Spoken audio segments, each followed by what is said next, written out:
మీ ఎలాంటి వ్యాపార ప్రకటనలకైనా వెంటనే మా ఛానల్ సంప్రదించండి. అందరికీ నమస్కారం. నేను శిరీష. ఈరోజు మనతో పాటు ఉన్నారు ప్రముఖ ఆధ్యాత్మికవేత్త, జ్యోతిష వేద పండితులు పవన్ కుమార్ శర్మ గారు. గురుగారితో మాట్లాడదాం. గురుగారు నమస్కారం. శ్రీమాత్రే నమః. గురుగారు, ఈ నవంబర్ మాసంలో ముఖ్యంగా తులారాశి వారికి ఎలా ఉండబోతుందంటారు? తులారాశిలో నుంచే ఎన్నో గ్రహాల మార్పు మనకి ఈ నెలలో మనకు కనబడుతుంది.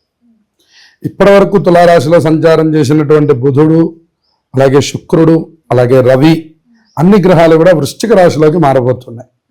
అన్ని గ్రహాల మార్పు ఈ నెలలోనే ఉంది. అందువల్ల వీళ్ళకి అద్భుతమైనటువంటి మార్పు కనపడబోతూ ఉన్నది. వాళ్ళ జాతకాలను అనుసరించి మనం ఎప్పుడు చెప్తూ ఉంటాం, కేవలం మనం నెలలో చెప్పేటటువంటి ఫలితాలు అన్నీ కూడాను మనకి ఎంతవరకు పనికొస్తాయంటే ఒక 40% మాత్రమే వర్తిస్తాయి. ఒక 60% వాళ్ళ యొక్క స్వజాతకాన్ని అనుసరించి జరుగుతూ ఉంటాయి. ఉదాహరణకు మీరు చెప్పింది ఏది మాకు జరగలేదండి అంటే మీ జాతకంలో దానికి అనుకూలమైనటువంటి కాలం ఉంది కాబట్టి అది అలా పూర్తయింది అని అర్థం. సార్వత్రికమైనటువంటి రాశిలో జరిగేటటువంటి గ్రహ ఫలితాలు అనేటటువంటివి మనకి 40 నుంచి 50% మాత్రమే ఇవి వర్తించేటటువంటి అవకాశాలు ఉంటాయి. సరే, మనం తులారాశి వారి యొక్క గమనాన్ని కనుక చూస్తే ఇందులో నుంచి సుమారుగా 3 గ్రహాల మార్పు ఈ నెలలోనే జరుగుతోంది. ఒకటి శుక్రుడు 2వ తారీఖు మారుతున్నాడు. 15వ తారీఖు బుధుడు వక్రగతిలోకి మారుతున్నాడు. అలాగే సూర్య భగవానుడు మనకి 20వ తారీఖు మార్పు జరుగుతుంది. మొత్తం మీద ఈ 3 గ్రహాలు వృశ్చిక రాశిలోకి ప్రవేశించడం అనేటటువంటిది గమనించినప్పుడు ఈ రాశి అంతా కూడా ప్రస్తుతానికి ఖాళీ అయ్యి ఇప్పటిదాకా ఉన్నటువంటి యొక్క స్థితి నుంచి ఒక చిన్న మార్పుని వీళ్ళు చూడబోతున్నారని చెప్పాలి. అది శుభం వైపుకే జరుగుతున్నది. ఎందుకంటే ద్వితీయంలోకి శుక్రుడు వెళ్ళడం, ద్వితీయంలోకి బుధుడు వెళ్ళడం అనేటువంటిది అద్భుతమైనటువంటి యోగం. ఎప్పుడైతే రవి ద్వితీయంలోకి ప్రవేశించాడో ఆయన కూడా ఇక్కడ ఉండడం కంటే ద్వితీయంలో ఉండడం మంచిది. భార్యాభర్తల విషయంలో కొద్దిగా సానుకూలం ఉండకపోవడం మనకు కనపడుతూ ఉన్నది. అలాగే మనకి పంచమంలో రాహు యొక్క సంచారం, దానివల్ల కొద్దిగా సంతానానికి సంబంధించినటువంటి ఆరోగ్య సమస్యలు మనకు తెలుస్తుంది. ఏదో పిల్లలకు కాస్త బాగాలేదు అని అనుకోవడం, పిల్లలకు సంబంధించినటువంటి విషయాల్లో డబ్బులు ఎక్కువ ఖర్చు పెడుతూ ఉండడం, ఈ రకమైనటువంటి స్థితి ఈ రాశి వారికి సూచిస్తున్నది. అలాగే 6వ స్థానంలో ఉన్నటువంటి శని యొక్క బలం చాలా బ్రహ్మాండంగా ఉండడం వల్ల వాళ్ళకి ఉద్యోగాది విషయాల్లో మాత్రం ఏ రకంగానూ లోటు కనపడడం లేదు. మంచి ధైర్య సాహసాలతో వాళ్ళు చేయవలసినటువంటి పనిని వాళ్ళ యొక్క తెలివితేటలతో, వాళ్ళ యొక్క స్వయం ప్రవృత్తితో చక్కగా ఆ కార్యక్రమాలన్నీ పూర్తి చేసుకోవడం, ఎప్పట్లాగానే వాళ్ళకి కీర్తి ప్రతిష్టలు యథావిధిగా ఉండడం, విధానం అంతా కూడా చాలా చక్కగా తులారాశి వారికి కనపడుతుంది. అలాగే గురుగారు, కొంతమంది ఉద్యోగం మానాలనుకుంటారు, వేరే ఉద్యోగాల్లో చేరాలనుకుంటారు. ఈ మాసం వీళ్ళకి ఏమైనా అనుకూలంగా ఉందా? ఉద్యోగస్తులకి అద్భుతమైనటువంటి కాలం అని చెప్పాలి. ఎందుకంటే తులారాశి నుంచి 10వ స్థానంలో గురుడు ఉచ్చ స్థితిలో ఉన్నాడు. 6వ స్థానంలో శని అద్భుతమైన యోగాన్ని ఇస్తున్నాడు. ద్వితీయంలో శుక్రుడు యోగిస్తున్నాడు. ఈ విధంగా చూస్తే మనకి చక్కటి లాభస్థానంలో కేతువు. సాఫ్ట్వేర్ రంగం వాళ్ళకి కొద్దిగా అనుకూలమైనటువంటి కాలం. వాళ్ళకి ఏదైతే పనులు అనుకుంటున్నారో అది కొంత విజయవంతమయ్యే కాలం సూచిస్తున్నది. అలాగే విదేశీ ప్రయాణాలకు సంబంధించి కూడా అనుకూలం సూచిస్తున్నది. ఎవరైతే ఇంతకాలం ఉద్యోగం లేకుండా బాధపడుతున్నారో వాళ్ళకు కూడా కొత్త ఉద్యోగాలు వచ్చే అవకాశాలు కనబడుతున్నాయి. చక్కగా ఇంటర్వ్యూలు అవుతూ ఉంటాయి. గతం మీద కాలం ఉద్యోగస్తులకి అనుకూలం అని చెప్పాలి. గురుగారు, అలాగే ముఖ్యంగా చూసుకుంటే విద్యార్థులకు ఎలా ఉండబోతుందంటారు? మరి విద్యార్థులకు కూడా ఇది అనుకూలమైనటువంటి కాలం. అలాగే పరీక్షాది విషయాల్లో కొద్దిగా జాగ్రత్తలు తీసుకుంటే నిత్యకృత్యమైనటువంటి చదువులో మాత్రం ఏ రకమైన ఆటంకాలు కనిపించడం లేదు. మంచి శుభయోగాలే కనబడుతుంది. అలాగే గురుగారు, వివాహం జరిగి సంతానం లేని వారికి సంతాన యోగం ఉందా? అలాగే సంతానం కలిగిన వారికి వాళ్ళ పిల్లల భవిష్యత్తు ఎలా ఉండబోతుందంటారు? సంతానం కలిగినటువంటి వారికి వాళ్ళకి ఉజ్వలమైనటువంటి భవిష్యత్తు కనబడుతున్నది. వాళ్ళకి ఎప్పుడు కూడా వాళ్ళకి సంబంధించే వీళ్ళు ఎక్కువ తాపత్రయాన్ని ప్రకటిస్తూ ఉంటారు.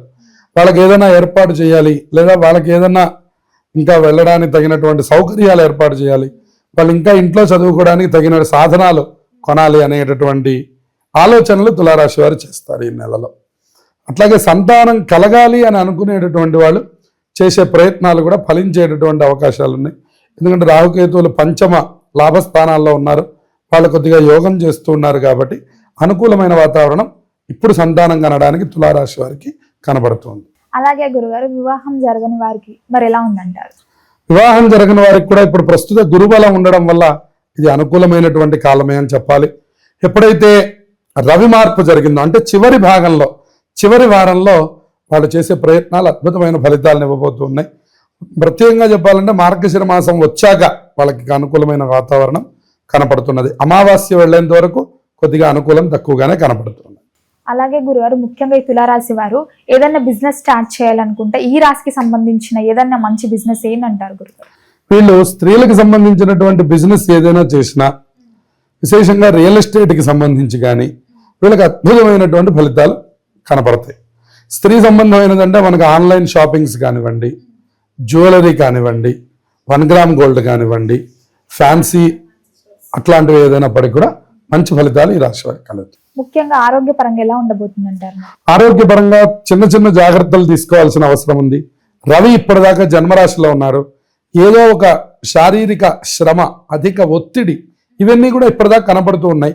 కానీ ఎప్పుడైతే 16 నుంచి 20వ తారీఖు దాటుతున్నదో అప్పటి నుంచి మీకు కాలం అనుకూలం చేసేసుకుంటూ ఉంటారు. అన్ని విధాల చివరి వారంలో శుభ ఫలితాల్ని పొందబోతున్నారు.